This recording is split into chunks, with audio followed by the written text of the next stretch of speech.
Okay, so Be'ezras Hashem, we're continuing with our series of shirim on the Torah of recovery with the light revealed. And in this week's parsha, we encounter the Katoras. We encounter the spice offering, the smell that emerged from the spice offering, which represented a fundamental place in the work of the Beis Hamikdash. And when it is seen through the lens of Pnimius HaTorah, when it's seen through the lens of the inner meaning behind it, this element of the Mishkan, this element of the Beis Hamikdash, the Ketores, the collection of the 11 spices and the offering of that scent of the spices upwards in the form of the Ketores, in the form of the Reach Nichoach to Hashem, the pleasant smell to HaKadosh Baruch Hu, so it occupies a central place, and when it comes to specific elements of understanding Pnimius HaTorah, Ketores is not just one teaching amongst others, but rather Ketores is in and of itself the essential point, as we're going to see. It just so happens that the confluence of time between this week's Parsha and the holiday of Purim, Purim Katan, which we're going to experience tomorrow night, Be'ezras Hashem, on the Yud Dalet of Adar Rishon, which is the secret of Zeh HaKatan Gadol Yihiyeh, the illumination of the smallness of Purim itself, meaning Purim is B'derech Klal smallness. The entire nace of Purim is B'derech Klal, the revelation of HaKadosh Baruch Hu within smallness itself.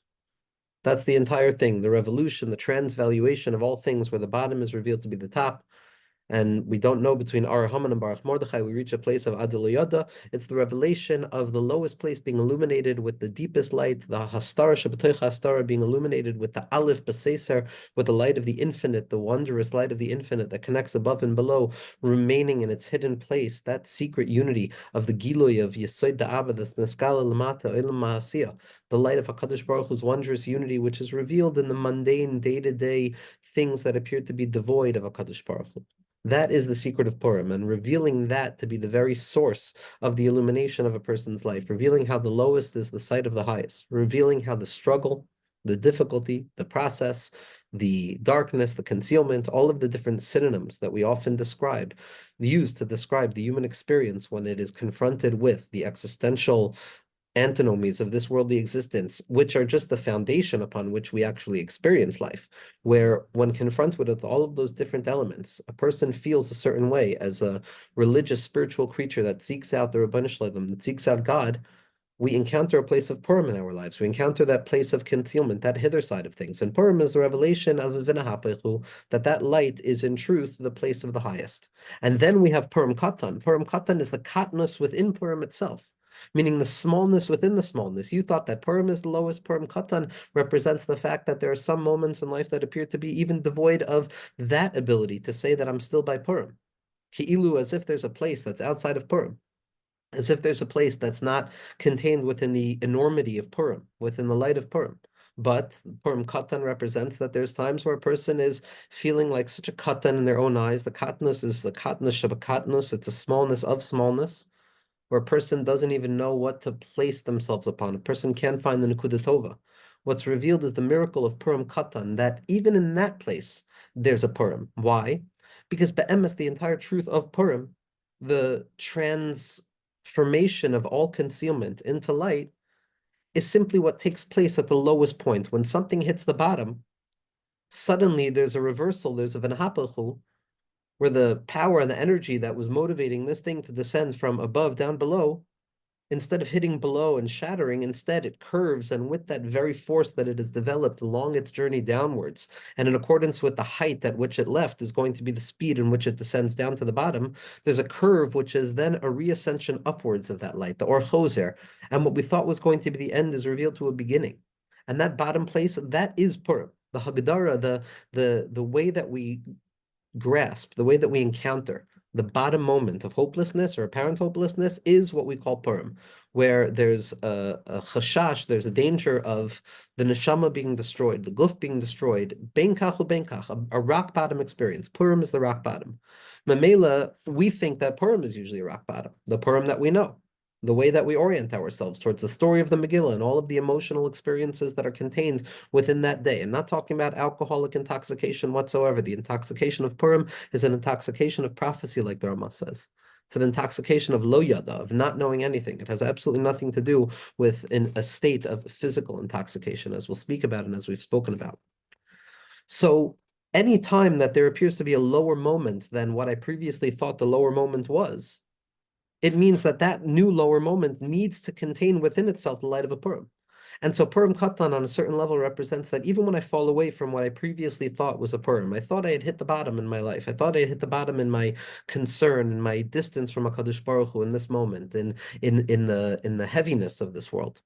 And all of the symptoms that that brings, the healthy ones, the difficult ones, all of what we're all working through throughout the entirety of our lives, the traumas of everyday life, the everyday life of traumas, all of it. Purim Katan represents that there will come a time where a person will even fall away from the bottom that they thought was the bottom, and they'll come to realize, oh my gosh, I thought it was the bottom. It's not really the bottom. There's a further bottom, that the bottom drops out, that it's an abysmal depth, that the Tahim Rabbah, it's a seamlessly endless depth. Purim Katan reveals that wherever you're going to fall, you're going to find Purim. Purim Katan means that even in the place of the Katniss Shebekatniss, even when you fall away from the Katniss and you fall into a new level of Katniss Shebekatniss, ultimately, it's revealed at that moment, wherever a person lands, wherever a person's feet hit the ground, the dancing begins. That's Purim, and that's the secret of Purim Katan. And so Purim Katan, as we're going to see, is deeply connected to Ketoris as well. It's deeply connected to the secret of what Ketoris represents. Now, Ketoris was the attempt to gather all of the separate parts, all of the separate smells, all of the separate spices, all of the separate olfactory hues that would ascend to bring pleasure, kavyachol, to the divine nose, kavyachol, and the theory of the partsuf, not the theory of the partsufim, the reality of the partsufim, and the reality of the partsufim. In the reality of the partsufim, the divine knows Kavyachol without getting stuck in the language, because that's not where we're at right now. Connected to Malchus Agnuza Beradla, as we're going to see based on the second teaching in Rabbi Nachman of Breslov's Likutei Moharan about the Nukva, the Perdashka, the feminine aspect of the nose, the nostrils themselves, which are Malchus, that are mechuber to their Anpin, the Ateres Yesod Kavyachol. But the nose is a place that is refined. The nose is that place of refinement that was not nifkam. The nose never became polluted in the initial chait of Adam Harishon. Adam Harishon saw the tree. Adam Harishon heard the words of Chava. Adam Harishon tasted, he touched, he did all of those things, but he was never poigim. He never polluted his sense of smell. The sense of smell remains to a certain degree purified in relation to the other senses. Now, nothing is completely purified because the only absolutely pure thing was prior to the descent away from the Eitz HaChaim. But once we ate from the Eitz HaDas Tovara, once we entered into a world of confusion. So what happens is that everything is nifkam. So smell is also nifkam, which is why it still needs a bracha, as the Meforshim point out, because a bracha is there to clarify the good from the bad. If the nose never sinned, if the smell never was nifkam, so why make a bracha? Elama, it exists, and therefore there needs to be a birur. It's not a birur of, it's not a clarification of good from bad, but it's good. It's okay from good. It's a revelation of the best within each thing. There's a birur even when there's no need for a birur, even when there's no pagam in the nose, in the smell, in the sense of my connectivity to HaKadosh Baruch Hu, through that chush hareach, through that deep sense of smell, that olfactory sense, which represents a sense of self. We're not talking only about the physical sense. If a person is refined, it's the physical sense. But otherwise, it's an abstract form, at least as I understand it, a way of relating that's associated with smell, something that's associated with the secret of Mashiach, Ruach HaPeinu Mashiach Hashem. Smell that orients one towards memory, that orients one towards home. The Jewish people were stuck in exile in Mitzrayim. They had no ability to bring the Korban Pesach. They had no ability to free themselves from their servitude. And so what did Moshe Rabbeinu do? He lit the Korban Pesach so that the smell would return the Jewish people back home. There's a certain element of the Reach Nichoyach, of the Nishmas Chaim, the breath, breathing, learning how to breathe again, inhaling and exhaling through the nose, orienting ourselves towards taking a deep breath, being mamtik af, removing anger like we spoke about. The nose represents this redemptive place of Ruach HaPeinu Mashiach Hashem. And the Ketoros was a representation of the fact that we can bring ourselves to that place even prior to redemption. That the Ketoros is the secret of Shemenu Ketoros Yismach Leva Venosh. There's a joy that comes with Ketoros. Why? Because Ketoros, like we said, is a language of connectivity. That I connect to something. I connect to HaKadosh Baruch Hu. Like Rabbi Shimon said, B'chad Katirna Aktarena, I connected my entire life to HaKadosh Baruch Hu in one fell swoop of connectivity. The Ketoros represents connectivity.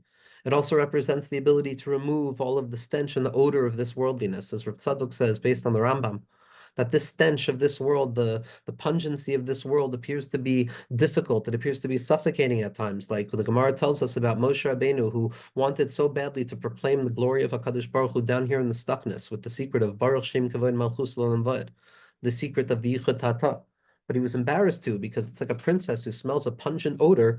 And what should she do? She can't eat this. It's not matim to the princess. But on the other hand, she's so desirous after that pungency itself, the intensity and the beauty that comes out of the confrontation with the stench of this worldly experience and the struggle of what it means to be a human being, and the ground to ground, the feet to the ground encounter of the birur, of the engagement of the Yigiyah. So he whispered, Baruch Shem Kavod Malchus L'Olam Va'ed. But we need this smell. We need this pungency and this odor of the smell. And what the Kataris does is it takes it away, it removes it, it sweetens it, it elevates it back up to a place where it came from. It reveals that everything is from HaKadosh Baruch Hu, and it's mamtik everything, it sweetens everything. The Kataris represents the 11 spices. 11 represents those parts of ourselves which are extra.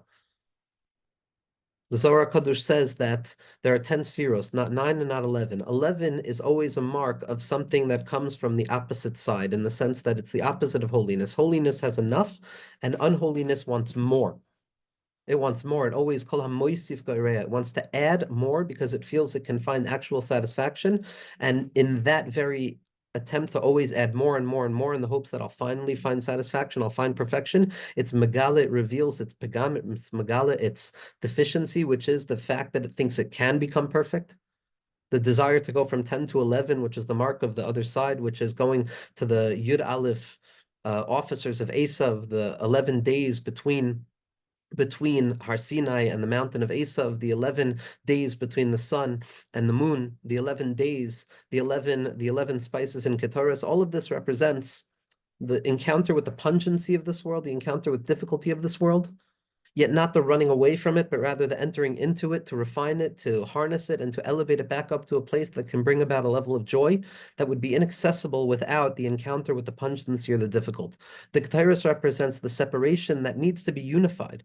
The 11 spices, when we uncover the secret Nakuda that holds all of it together, all of that extra, that pungency is transformed into the place where we encounter God in a more and more revealed way. Every encounter of difficulty, every encounter of kli, every encounter of struggle becomes another opportunity, a stepping stone to be makasha ourselves, to connect myself to the goodness that exists in all things, to the all rightness of all things in this moment, to the simcha itself, to his kashrus, to connectivity, to awareness, to belief, to affirmation, to life itself, to the connectivity to this moment with the affirmation of that things are good, Hashem is good, the world is good, things will continue to be good, things will only get better.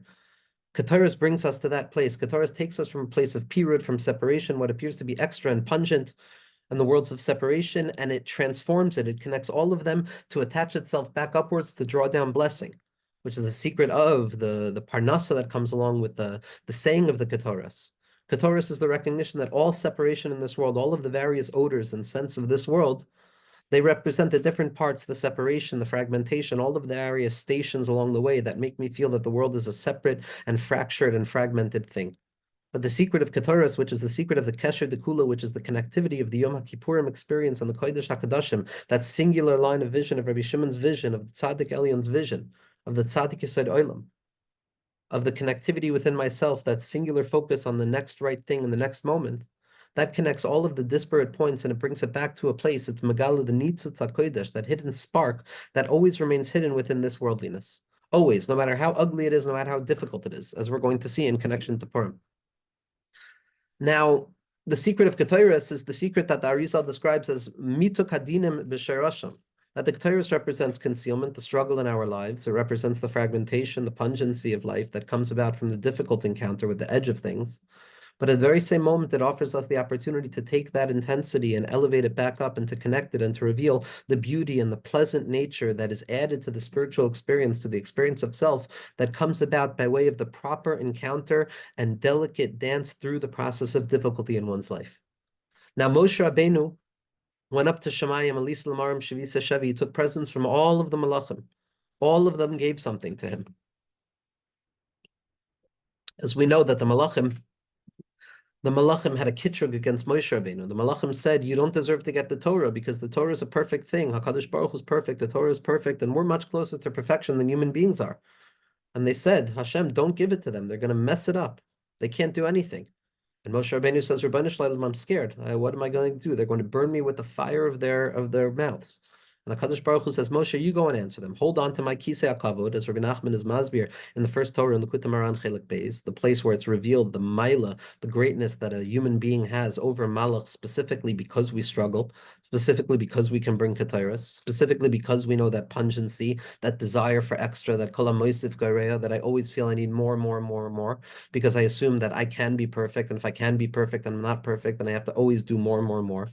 And it's the shigaon, the madness, that continues to push us over and over out of ourselves because we feel we're meant to be perfect rather than accept ourselves. That tendency is the very thing that allows us to have a power over the malachim, because we find HaKadosh Baruch Hu even there. We find calmness even there. And so all of the malachim decided after HaKadosh Baruch Hu revealed that, you know what, Moshe said to the malachim, do you die? Do you struggle? Do you fight?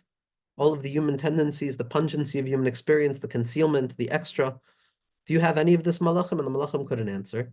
And so Moshe Rabbeinu said, then it's for me, because this is what the Torah is written about. The struggle itself is the hechsher mitzvah.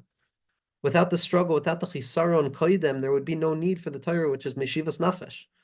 It's being human that allows us to become the receptacle proper to receive the Torah. It's the broken vessels of the Aron Kodesh, like we spoke about last week. And so we know when a person accuses somebody of something and they're proven wrong, so you're meant to give a blessing. So all of the malachim gave blessings. Lakachas matanos mibnei Adam. Moshe Rabbeinu went up to Shemayim and he took gifts. One of those matanos was Shevi, Shimon bar Yochai, Shlomo ben Yitzchak, Yitzchak ben Shlomo, rather, the Arizal, Shlomo ben Yitzchak also, Rashi HaKadosh, Yisrael Baal Shem Tov HaKadosh. The one malach that didn't give a gift was the malach HaMavos. The one malach that didn't give a gift was the malach of death. The condition of being human, the loss of things, the death that takes place in each and every moment. Halavai, we should all live to 120 ad vias koyel tzedek, and there should be no more death, and that bala hamavas lenetzach, and that all of the actual death should be alleviated and it should be moved, and everybody should live forever with vias hamashiach b'mhera b'yameinu take it from yad. But even when that day comes, there will always be a notion of death, because death is a fundamental spiritual capacity, as the Gra points out, as all of the tzaddikim point out. The metzias of misa, the metzias of the degradation of something or the disappearance of something, and the actual feeling of the void away from that thing and not having that thing, and the feeling that I will never retrieve that thing again, or the sense that that thing is irretrievable, that nekuda, the malach hamavas, the void, the chalal panui in this world that appears to be extra, all of those things, that irreducible kernel of difficulty, of the tzimtzum that a person's mind can't quite crack until you come to look at the face of a tzaddik without trying to answer it, only in the shtika of Moshe Rabbeinu's descent into the Chalal HaPanui, as Rabbi Nachman describes in the 64th teaching in Likutei Moharan. The Malach HaMavos didn't give a bracha, because to get a bracha from that place, to reveal how that place is also Kedusha, to reveal how that place of absence is also a place of birth and regeneration, and that even absence is filled in simsim in kapshuto, even when we feel it's kapshuto, v'chule, all of the Torahs of Purim. So it wasn't time yet to receive a gift like that, because to receive a gift from that is to reveal that it's truly good, is to be mahapich the malach ra to a malach tov.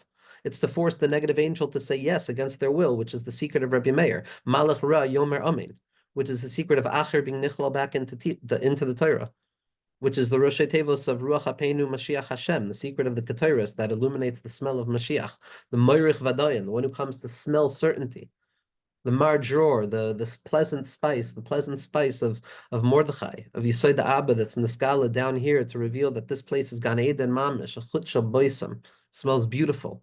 Beautiful smells to develop and to allow the soul to ascend higher and higher to reveal its connectivity to HaKadosh Baruch Hu. We didn't know how to receive the blessing from the Malach HaMavos, but Moshe Rabbeinu persisted, as the tzaddik always does. And he received the gift from the Malach HaMavos, and that gift from the Malach HaMavos was Ketairos, Chazal say.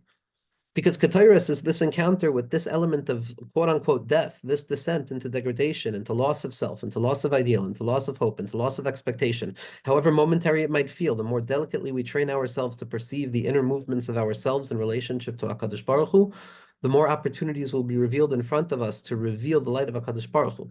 The more opportunities will be revealed in front of us to reveal the light of HaKadosh Baruch Hu. And so this secret of Ketairos, of paying attention to the small moments of death within a person's day-to-day experience, the descent away, the loss, the appetite, the craving, All of those are opportunities to transform it into a pleasant smell. And how does one transform it into a pleasant smell? Now, there are two elements, two ways to be mamtik the dinim of Kataris. There are many ways, and there's much more to say about the experience of Kataris, but our lives are a life of Kataris. Each and every person is preparing their own Kataris for HaKadosh Baruch Hu. Each and every person is preparing their own Kataris. Each person's life is the development of the Kataras, the gathering together of all of those smells, all of those different odors, and coalescing them all together to show how all of the different experiences that appear so devoid of connectivity and appear so devoid of a centering point of goodness, in truth, they reveal a sum total of a scent that's greater than the sum of its parts, that brings about Mashiach, which is greater than the sum total of the parts of our existence. And the two ways are as follows. The two ways are as follows. The first is that when it comes to the Keteris, what we would do with the Keteris, what was needed to be done with the Keteris was it needed to be ground. All of the elements, all of the spices, all of the plants that were utilized to create the Keteris itself needed to be ground up. They needed to undergo a process of breaking them down. Birur, achar birur, achar birur. Any scent, any plant, any odor needs to undergo a birur and a zichuch and a refinement and a refinement and a refinement and a clarification and a study and an iyun and understanding what it's for and what it's not for and what role it might play and what role it doesn't play and its viability in this or that or all of the other considerations. Every spice needed to be mivurar. Everything in existence needs to be mivurar, broken down, dak min dak. Sachak and yafa, kadesh dak min dak, refining it, hachna, havdalah, hamtaka. Prior to encountering any of the spices, any of the elements of this worldly experience of Ketores, to find HaKadosh Baruch Hu there, it needs to undergo the process of the three stages of making it smaller, separating myself from it, first making it smaller, not so big anymore, then separating myself from it, then I have the ability to elevate it. And all of the birurim, that's the sachak and yafe, that grinding it down, grinding things down to try and get to the core of it. Because at the core of all things, there's the Or Mufla Rimal of HaKadosh Baruch Hu. And while experience looks very large at times, sometimes when the 11 spices of life are connected together, it appears to become one gigantic monster that forgets that it's composed of smaller parts, of 11 small parts. And when something forgets that it's made up of parts, or we forget that it's made up of parts, so then we see it as unassailable. We see it as too big for us. I can't attack such a monster. This monster is far too big, as David Melech expresses so often in Tehillim. But when we break it down, when it's refined, when we break it down into parts, when we compartmentalize the issue, when we break the boulder that needs to be thrown at us into a million little pebbles, so that we still receive the punishment, yet we receive it in a manageable way, as the Kol HaTur describes, as Leshem describes, by breaking a problem up, by looking at our lives through a lens of fragmentation of, I'm going to deal with this thing and then this thing, and when I'm done dealing with that thing, I'll deal with this thing, and this problem is not really connected to that problem, so now it's not just one big problem, but it's two smaller problems, and two smaller problems can be addressed, Aleph and then Beis. That's much easier than feeling that there's just an overwhelming blob of negative energy in a person's life. And this is the secret of grinding down the Ketara. Sachak and yafa, kadeshe, adakim and adaka, dakuskite. Refinement, specificity, nuance, razor edge of significance and essentiality in a person's life in accordance with their inner understanding of HaKadosh Baruch Hu, in accordance to themselves in that moment.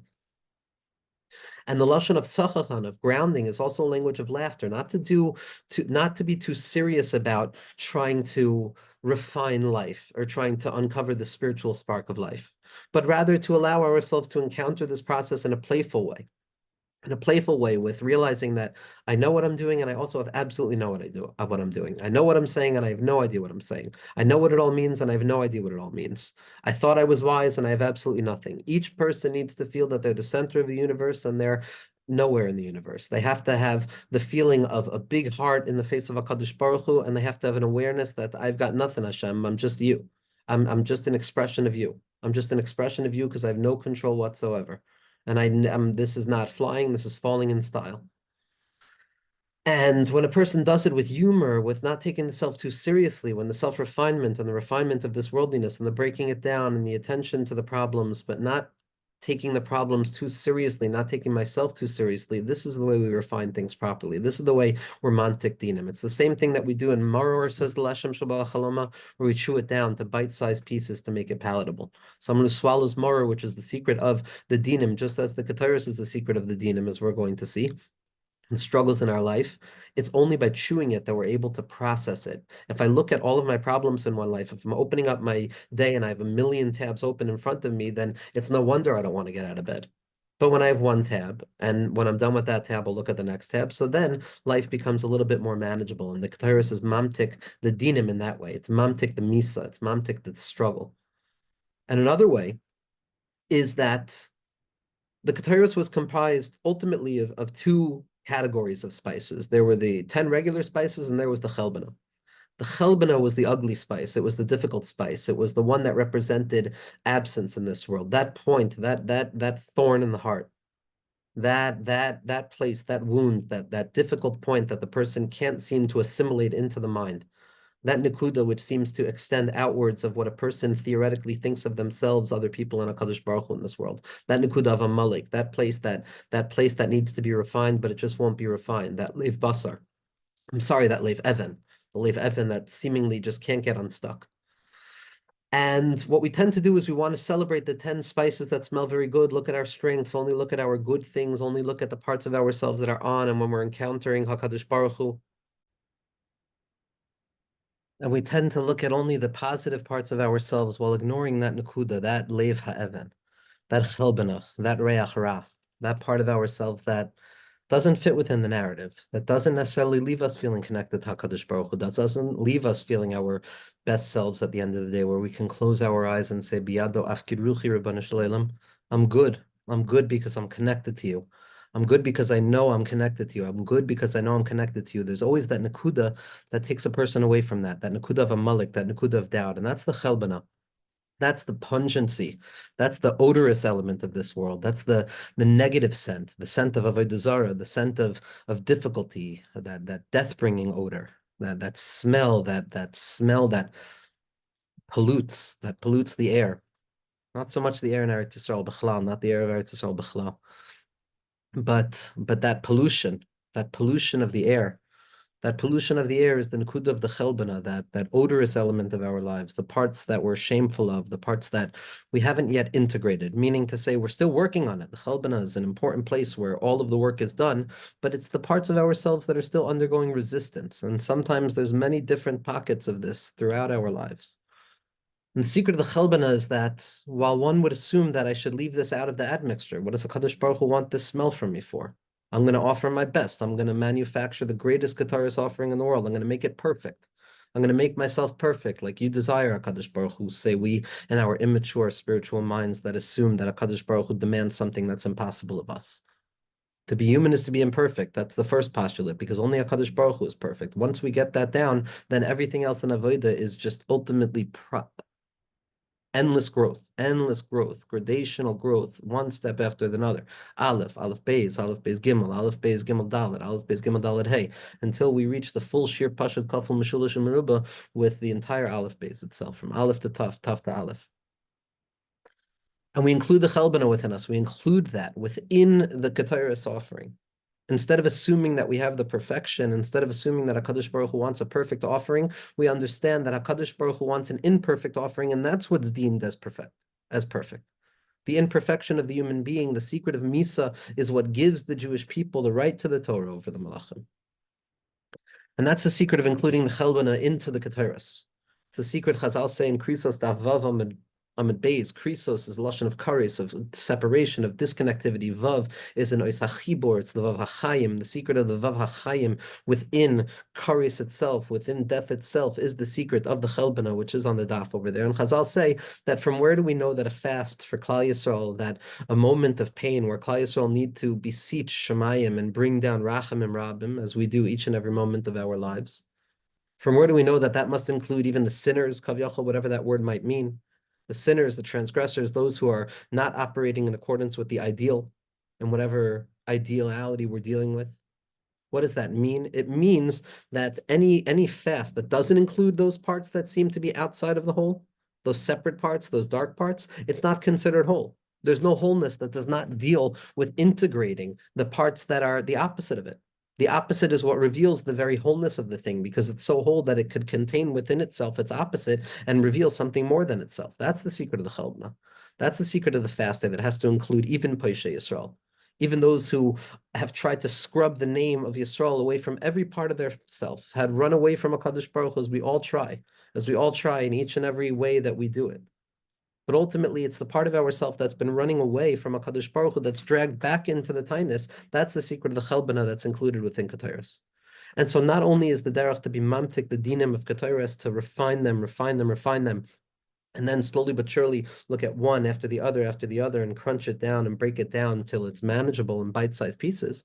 But there's also the willingness to include within ourselves the parts that are not okay right now.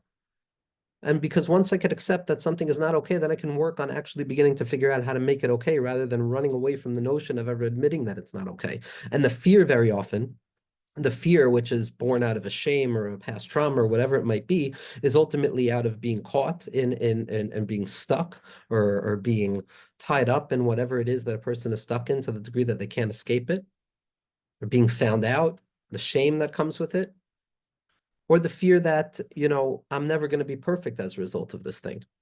I'm never going to be perfect as a result of this thing. And because of that, because each and every person has that place in their hearts, so our natural inclination would be to push it away, to push away the chelbana, But Chazal teach us that no, the way to refine oneself is to include it within, to allow that pungency to not only add to the smell, but to undergo a process of refinement of the self. We're in the Zman of Adar Rishon, Adar Sheni, which is the Bittul B'Shishim, like the Lubavitch Rebbe said.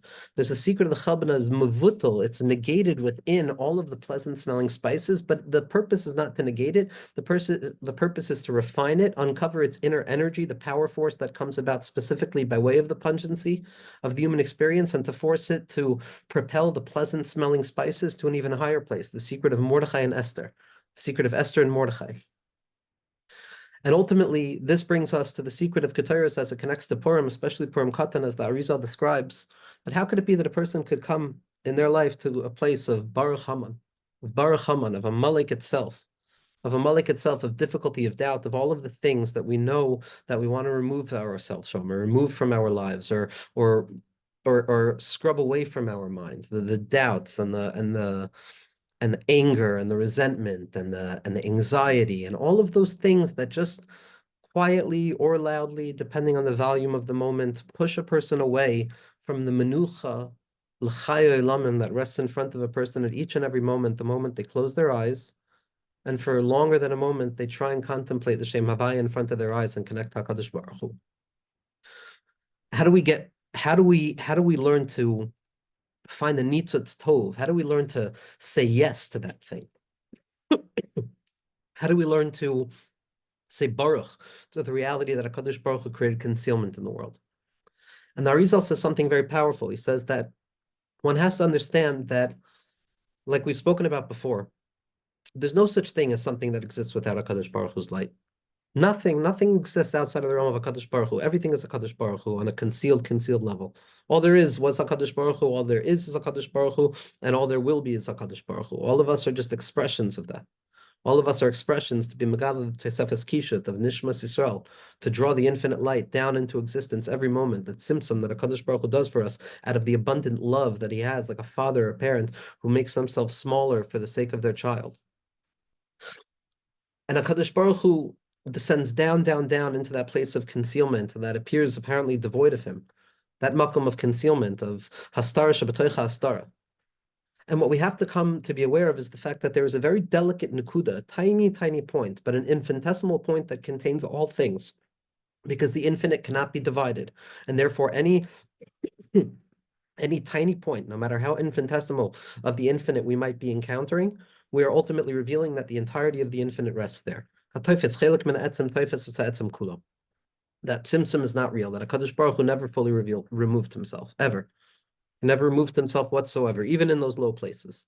And by uncovering that tiny dot of significance, that nekuda daka, that thin line of connectivity to HaKadosh Baruch Hu, where everyone finds themselves, even in the dark places of their lives, even in the struggles of their lives, even in the moments of doubt and denial and all of the different things that a person might undergo, and hopelessness and lo aleinu, all of the different thoughts and processes that go through and above and under the mind at each and every moment. Gam sham nimsa Hashem yisparach. Gam sham nimsha Hashem yisparach. And if a person were to reveal that on a regular day, if a person were to reveal that in an open, revealed way, then the gig would be up. And Kadosh Baruch Hu would reveal himself above and below, as we already know deep within our hearts, which is the punchline of the joke that we're not allowed to laugh at yet. On Purim, we're allowed to laugh at it. Not on Purim Katan. On Purim Katan, it has to be a chuckle. Actually, Adarabah, on Purim Katan, tzaddikim make tish. The tzaddikim make tish. A person can laugh. It's toiv leiv mishta tamid. It's a secret of what the Chassam Sofer is, that Purim Katan is the oraisa of Purim, not the derabbanans of Purim, but the oraisa of Purim.